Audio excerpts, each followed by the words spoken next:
Let's play a lightning round game. I'm going to be the bad guy, and I want to get away with as much bad things as possible, ideally to enrich myself and advance my interest, even if that means putting my interests ahead of the American people. I want to run. If I want to run a campaign that is entirely funded by corporate political action committees, is there anything that legally prevents me from doing that? No. Okay, so there's nothing stopping me from being entirely funded by corporate PACs, say from the fossil fuel industry, the healthcare industry, big pharma. I'm entirely 100% lobbyist PAC funded.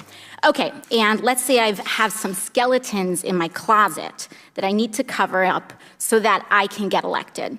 Mr. Smith, is it true that you wrote this article, this opinion piece for the Washington Post entitled, "These payments to women were unseemly, that doesn't mean they were illegal"? Well, I can't see the piece, but I wrote a piece under that headline in the Post, so I assume that's right. So I use my special interest dark money funded campaign to pay off folks that I need to pay off and get elected. So now I'm elected, now I'm in. I've got the power to draft, lobby, and shape the laws that govern the United States of America. Fabulous. Are there any limits on the laws that I can write or influence, especially if I'm based on the special interest funds that I accepted to finance my campaign and get me elected in the first place? There's no limit. So there's none. So I can be totally funded by oil and gas. I can be totally funded by big pharma, come in, write big pharma laws, and there's no limits to that whatsoever. That's right. Okay, so awesome. The last thing I want to do is get rich with as little work possible. That's really what I'm trying to do as the bad guy, right?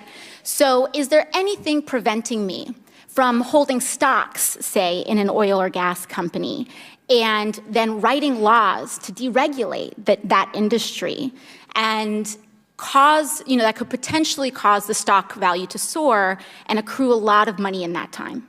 You could do that. So I could do that. I could do that now with the way our current laws are set up. Yes? Yes. Okay, great. Okay, is it possible that any elements of this story apply to our current government and our current public servants right now? Yes. Yes. So we have a system that is fundamentally broken. In relation to congressional oversight that we have, the limits that are placed on me as a congresswoman, compared to the executive branch and compared to, say, the President of the United States, is there more teeth in that regulation in Congress? In terms of laws that apply to the president, yeah, there's just almost no laws at all that apply to the president. So I'm being held, and every person in this body is being held to a higher ethical standard than the President of the United States. That's right. Thank you very much.